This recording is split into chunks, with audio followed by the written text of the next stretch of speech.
नौ, ध्यान से मेरी बात सुनिए। आज हम पढ़ेंगे कि यदि किसी हम यम मास के ऑब्जेक्ट को ऊर्ध्वाधर से भिन्न किसी दिशा में फेंकते हैं तो जो उसका पाथ होता है, जो उसका पथ होता है, वो कैसा होता है? एक प्रक्षेप्य का होता है, एक प्रोजेक्टाइल पाथ होता है। इसको मैं बोल सकता हूँ प्रक्षेप्य पथ या परवलयाकार पथ। तो आज हम इस पथ का जो इक्वेशन है वो फाइंड करेंगे।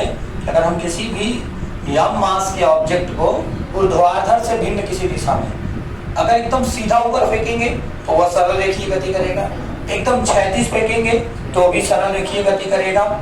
लेकिन अगर उसे हम थीटा एंगल पर फेंकेंगे, जो हॉरिजॉन्टल के साथ अगर मान लीजिए वो थीटा नॉट या थीटा एंगल पर फेंक रहे हैं, तब उसका जो पाथ होगा वो कुछ इस तरह का होगा जैसा कि बोर्ड पर दिखाया गया है। मेरी बात ध्यान से सुनिए।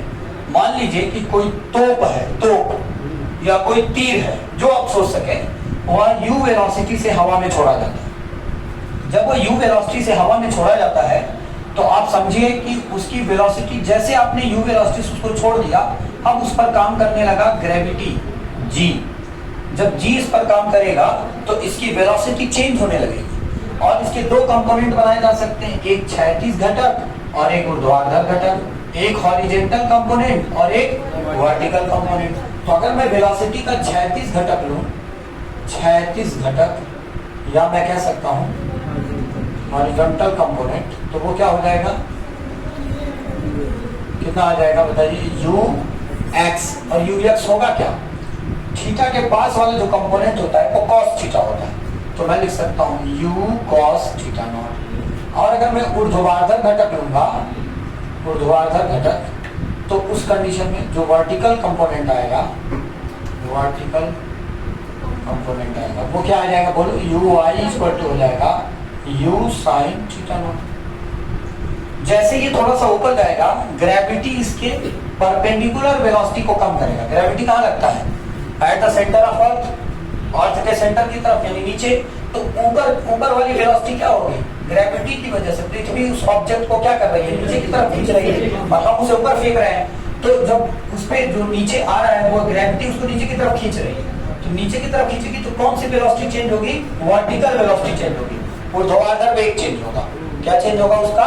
वर्टिकल वेलोसिटी या ऊर्ध्वाधर वेग। क्षैतिज वेग में कोई परिवर्तन आपको अंत तक देखने को नहीं मिलेगा।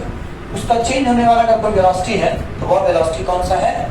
ऊर्ध्वाधर वेग या वर्टिकल वेलोसिटी। ठीक है। पिंड जैसे जैसे ऊपर जा रहा है तो उसकी गति किसके अधीन है?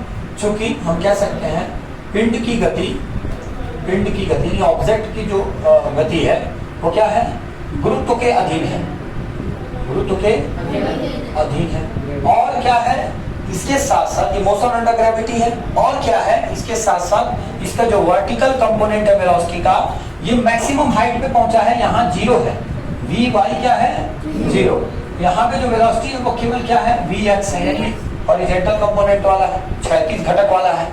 अगर किसी ऑब्जेक्ट को आप ऐसे फेंके हैं तो वो दो तरह से मोशन किया, एक तो ऐसे गया ही, और उसने ऐसे क्षैतिज रेखा में भी कुछ दूरी तय किया। कहीं गिरेगा ना, तो जहां गिरेगा वहां पर और जहां से चला था वहां पर, उनके बीच का जो क्षैतिज दूरी होगा उसको बोलेंगे रेंज। क्या बोलेंगे? रेंज, यानी कि क्षैतिज परास। क्या बोलते हैं? क्षैतिज परास, परास या रेंज बोलते हैं। ठीक है। और ये जो होता है, ये मैक्सिमम जो हाइट, ये क्या इसकी हाइट हो गई। ठीक है। जो मोशन के दौरान वो जो सबसे अधिकतम ऊंचाई पे था क्षैतिज के साथ, वो उसकी हाइट कहला रही है। ठीक है। तो अब देखिए, चूंकि पिंड की गति किसके अधीन है? गुरुत्व के अधीन। मोशन अंडर ग्रेविटी की बात हो रही है, और जब मोशन अंडर ग्रेविटी की बात हो रही है तो इक्वेशन ऑफ मोशन यूज करेंगे, लेकिन in the form of motion under gravity. गुरुत्व के अधीन जो गति होता है उसके अंतर्गत अगर हम देखेंगे तो समझ में आएगा। ठीक है। और ये किस में है? वाई अक्ष में। मोशन अंडर ग्रेविटी किस एक्सिस में है? वाई एक्सिस में। बट लेकिन एक्स अक्ष में जो क्षैतिज दूरी होगी, उसके द्वारा चली गई जो क्षैतिज दूरी होगी वो कितनी हो जाएगी? हॉरिजॉन्टल डिस्टेंस क्या हो जाएगा? क्षैतिज चाल गुणे समय, क्षैतिज चाल गुणे समय। ठीक है। मैंने क्या करना है? क्षैतिज यानी हॉरिजॉन्टल में उसने कितनी डिस्टेंस ट्रेवल की वो कैसे पता लगाएंगे? क्षैतिज चाल। क्षैतिज चाल मतलब ये वाला कंपोनेंट यानी ux, और समय क्या होगा? t मान लें। ठीक है।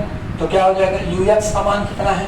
यू साइन थीटा इंटू क्या हो जाएगा टी और कॉस थीटा है, हाँ you cos theta, sorry you cos theta, equation number 1। अब मैं यहाँ से x इक्वल टू मैं लिख सकता हूँ, ठीक है, क्षैतिज दूरी को x, ऊर्ध्वाधर विस्थापन निकालूं, ऊर्ध्वाधर विस्थापन क्या हो जाएगा, ऊर्ध्वाधर विस्थापन y इक्वल टू किस एक्सिस में है, y एक्सिस, तो y इक्वल टू मैं क्या लिख सकता हूँ, देखो u y into D plus half G T square.